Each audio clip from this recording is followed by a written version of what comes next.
मुंबईतलं वायू प्रदूषण मुंबईकरांच्या जीवावर उठलंय।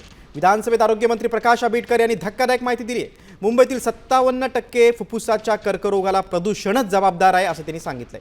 तपासणी मोहिमेत राज्यात 1677 नवीन रुग्ण आढळलेत। एक प्रश्न असा आहे की बृहन्मुंबई महानगरपालिकेच्या एरियामध्ये सुद्धा हवेच्या प्रदूषणामुळे होत असणाऱ्या एकूण सगळ्या आजारांना, विशेषतः फुफ्फुसाचे जे आजार होतात त्याच्याबद्दल आपण काही उपाययोजना करणार आहात का?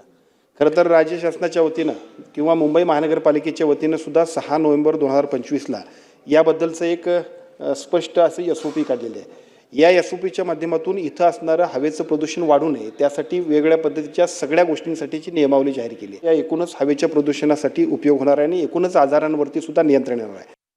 तर हा मोठा प्रश्न आता उद्भवतोय आणि पुढे मागे पण याचे दुष्परिणाम वाढत जाणार आहे।